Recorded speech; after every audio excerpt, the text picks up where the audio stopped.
Hello everyone, welcome to my channel. तो आज जो हम बात करने वाले हैं, आज जो टॉपिक है आज का हमारा वो है सिंप्लेक्स मेथड। इसमें हम ये देखेंगे कि सिंप्लेक्स मेथड क्या होता है और इसके की पॉइंट्स कौन कौन से होते हैं।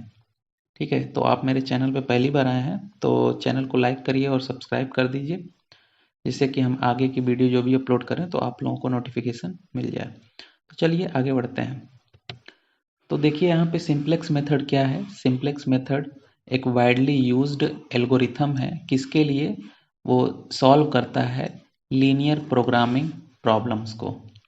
अब ये लीनियर प्रोग्रामिंग प्रॉब्लम्स क्या होते हैं, इसको हम लोग की पॉइंट्स में आगे देखेंगे। फिलहाल जो है सिंप्लेक्स मेथड क्या होता है कि जो हमारा एलपीपी होता है, लीनियर प्रोग्रामिंग प्रॉब्लम, उसको सॉल्व करने के लिए एल्गोरिथम का यूज़ किया जाता है। ठीक है, और उसमें एम क्या होता है? उसमें एम ये होता है कि किसी भी लीनियर प्रोग्रामिंग प्रॉब्लम को या तो मैक्सिमाइज करेगा या तो मिनिमाइज करेगा। ठीक है, कोई भी हमारा ऑब्जेक्टिव फंक्शन होगा उसको।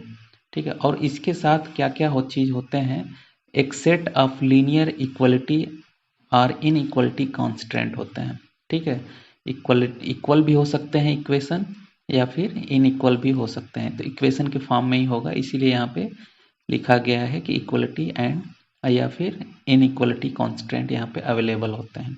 ठीक है, तो इसमें क्या होगा कि सिंप्लेक्स मेथड किस चीज़ को सॉल्व करेगा? तो एक लीनियर ऑब्जेक्टिव फंक्शन होगा और उसके साथ साथ एक सेट ऑफ लीनियर इक्वलिटी या फिर इनइक्वलिटी कांस्टेंट हो गया।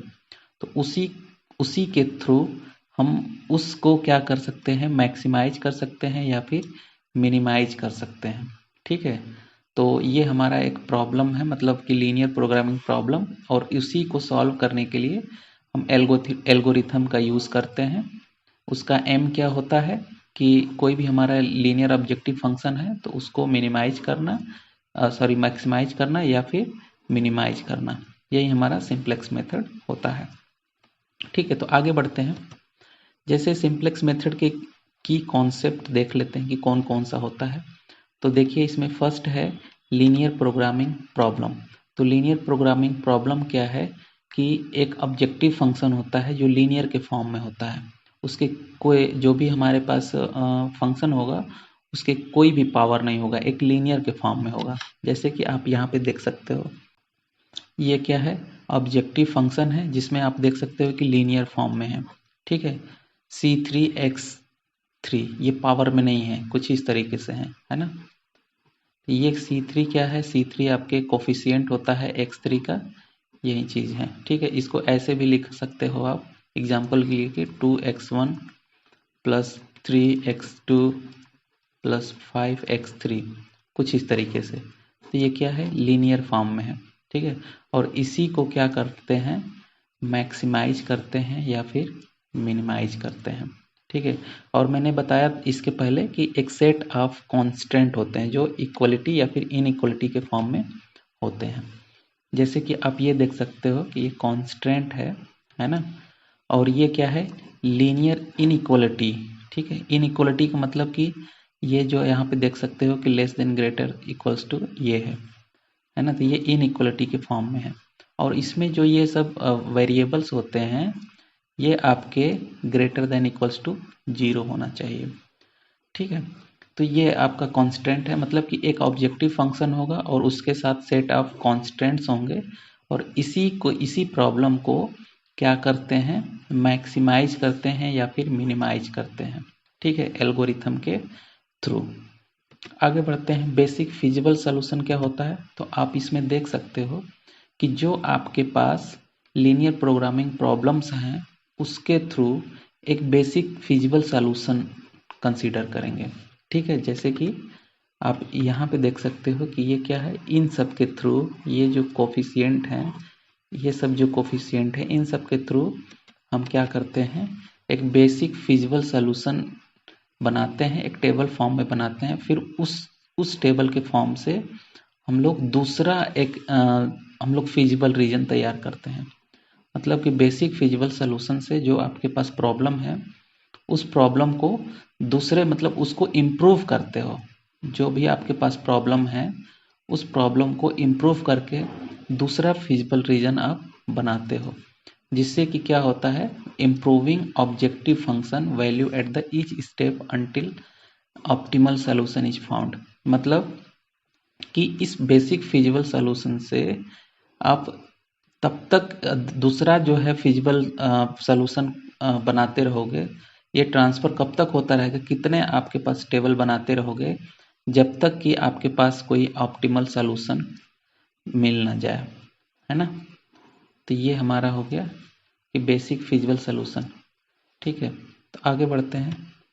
जियोमेट्रिक इंटरप्रिटेशन क्या होता है कि जो फिजिबल रीजन होता है वो किस फॉर्म में होता है, वो कॉन्वेक्स पॉलीहेड्रन के फॉर्म में होता है, जिस जो है मल्टी डायमेंशनल शेप में होता है। ठीक है, नेक्स्ट क्या है कि simplex method examine vertices the polyhedron corner points. ये वही है, कांस्टेंट को इंटरसेक्ट करता है। एल्गोरिथम की बात करते हैं तो एल्गोरिथम में हम स्टेप्स कौन कौन से, जब मतलब कि सिंप्लेक्स मेथड जब हम यूज करते हैं, जब भी प्रॉब्लम को सॉल्व करते हैं, तो उस जो भी एल्गोरिथम का यूज करते हैं तो वो कई स्टेप में होता है। तो सबसे पहले जो हम लोग स्टेप फर्स्ट करेंगे वो इनिशियलाइजेशन होगा। ठीक है, इनिशियलाइजेशन में हम क्या करते हैं कि जो कॉन्स्टेंट होता है ना, जो कॉन्स्टेंट होता है, मान लीजिए 3x1 है प्लस 2x2 है और लेस देन इक्वल्स टू मान लीजिए कि 5 है, इस तरीके से कॉन्स्टेंट है, ये इनइक्वालिटी के फॉर्म में है।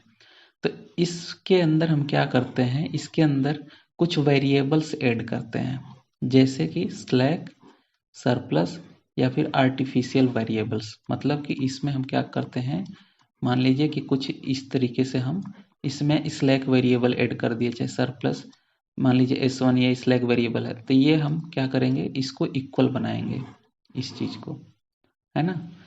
और ये किस फॉर्म में हो गया, ये आपका इनइक्वालिटी से स्टैंडर्ड फॉर्म में हो गया, है ना, इनइक्वालिटी से स्टैंडर्ड फॉर्म में हो गया। ठीक है, start at basic feasible solution often the origin. ठीक है, तो ये हमारा इनिशियलाइजेशन होता है, ये पहला स्टेप होता है कि जो भी इनइक्वालिटीज दिए रहेगी उसको स्टैंडर्ड फॉर्म में कन्वर्ट करेंगे।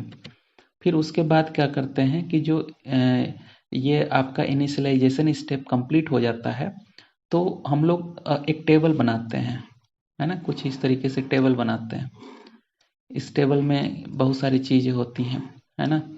सीजे होता है, जिससे कि जो भी आपके इनिशियल वेरिएबल्स होते हैं उसके यहाँ पे कोफिशिएंट, फिर बेसिक वेरिएबल होगा, है ना। फिर इस साइड क्या होगा, इस साइड आपका एक्स बी होगा, फिर यहाँ पे रेशियो, मिनिमम रेशियो निकालते हैं। तो इस तरीके से टेबल बनाते हैं। तो ये पहला जो टेबल होता है वो इनिशियल टेबल होता है ना। फिर इसी इनिशियल टेबल से हम क्या करते हैं, यूज करके इटरेट ये जो लिखा हुआ है इटरेटिव प्रोसेस, तो इटरेशन 1, इटरेशन 2, इटरेशन 3 ऐसे ऐसे निकालते हैं। ये तब तक हम करते रहते हैं, टेबल बनाते रहते हैं, जब तक कि हमको ऑप्टिमल सोल्यूशन मिल न जाए। ठीक है, और इस जो हमारे पास ये टेबल जो हम बनाते हैं, तो इस टेबल में बहुत सारे वेरिएबल्स होते हैं, बेसिक वेरिएबल्स होता है, और भी यहाँ पे x1 होगा, x2 होगा, x3 होगा, ऐसे ही s1 होगा, s2 होगा, s3 होगा, कुछ इस तरीके से सब रहते हैं यहाँ पे वेरिएबल्स। तो यहाँ पे कुछ वेरिएबल्स इंटर करता है और इधर भी रहता है स्लैग वेरिएबल स्टार्टिंग में, है ना। तो इधर से कोई भी एक वेरिएबल्स इंटर करेगा और इधर से कोई भी एक वेरिएबल लीव करेगा। तो ये डिपेंड करता है कि जब हम लोग आगे निकालेंगे रेशियो, और यहाँ पे जो हमारे पास जेड जे माइनस सी जे होता है, इसके थ्रू हम लोग की रो और की कॉलम निकालते हैं। मतलब कि इधर से कोई की कॉलम हो जाएगा और इधर से कोई की रो हो जाएगा, है ना। इन्हीं की रो और की कॉलम की वजह से हम ये पता कर पाते हैं कि कौन सा वैल्यू जो है एंटरिंग होगा, कौन सी वैल्यू लिविंग होगा। ठीक है, तो ये इसी मतलब जो हम लोग प्रॉब्लम सॉल्व करेंगे तो उसमें ये पता चल जाएगा कि इटरेटिव प्रोसेस में क्या क्या करते हैं। तो फर्स्ट जो है इंटरिंग वेरिएबल निकालते हैं, फिर उसके बाद आगे बढ़ते हैं लिविंग वेरिएबल, जैसे कि यहाँ पे लिखा हुआ है कि फर्स्ट में हम क्या करते हैं, इंटरिंग वेरिएबल्स निकालेंगे और उसके बाद जो है लिविंग वेरिएबल निकालते हैं। फिर क्या करते हैं, ये हमने कंसीडर कर, ये सब कैलकुलेट करने के बाद हम क्या करते हैं, आगे टेबल में जो भी पाइवोट मेथड से जो है उसका सलूशन को अपडेट करते हैं। जो भी टेबल्स में वैल्यूज़ कैलकुलेट करनी रहती है उस चीज़ को पाइवोटिंग से हम लोग क्या करते हैं, अपडेट करते हैं। फिर उसके बाद क्या करते हैं, टर्मिनेशन। नेक्स्ट स्टेप है टर्मिनेशन। ये टर्मिनेशन का मतलब क्या है कि हम ये सब जो टेबल अभी हम लोग जो अभी डिस्कस कर रहे थे कि ये सब जो टेबल है, ये टेबल हम लोग कब तक आगे बढ़ते रहते हैं, कब तक ये सब इटरेशन वाला प्रोसेस करते रहते हैं, जब तक कि यहाँ पे जेड जी माइनस सी जे की वैल्यू एक ऑप्टिमल सॉल्यूशन ना आ जाए, है ना। जो मैक्सिमाइज क्वेश्चन को करने के लिए या फिर मिनिमाइज करने के लिए पूछा जाता है ये क्वेश्चन में।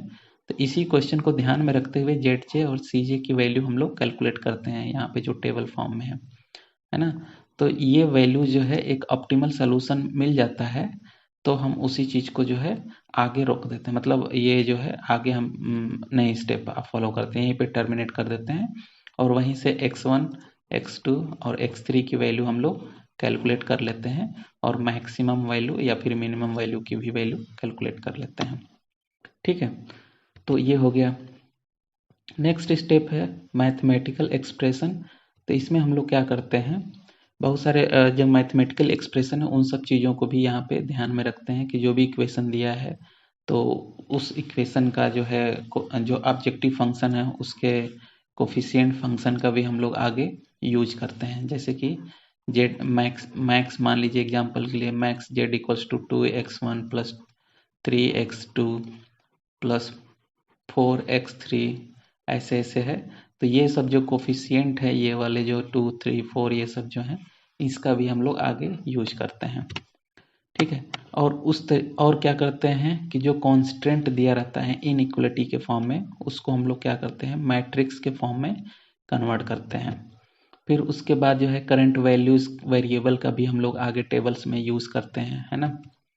इसके एडवांटेज क्या क्या हैं, तो ये जो रियल वर्ल्ड प्रॉब्लम्स हैं उसके लिए ये एफिशिएंट है ना। और क्या है कि provide detail sensitivity analysis about how to change in constant objective function affect the solution.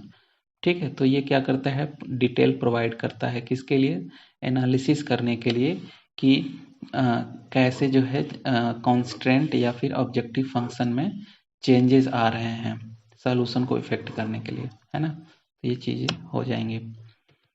Limitation मतलब इसके अंदर कमियां क्या हैं, कंप्यूटेशनल जो है complexity can increase with the number of variable और कांस्टेंट। ठीक है, तो क्योंकि जब हम लोग इसका ऑप्टिमल सॉल्यूशन कैलकुलेट करते हैं तो बहुत ज़्यादा कॉम्प्लेक्सिटी भी इंक्रीज हो सकती है। किसके साथ, ये जो है नंबर ऑफ वेरिएबल और कांस्टेंट भी इसमें इंक्रीज कर सकते हैं। ठीक है,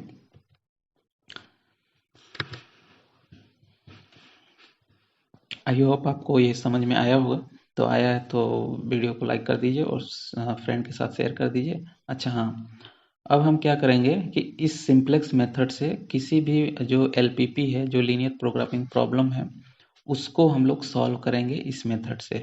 तो यदि आपको सिंप्लेक्स मेथड से प्रॉब्लम सॉल्व करना सीखना है तो उस वीडियो का लिंक जो है इसी वीडियो के डिस्क्रिप्शन बॉक्स में हम दे देंगे, आप उसको ज़रूर देख लीजिएगा। और नेक्स्ट वीडियो में मिलते हैं, तब तक के लिए जय हिंद।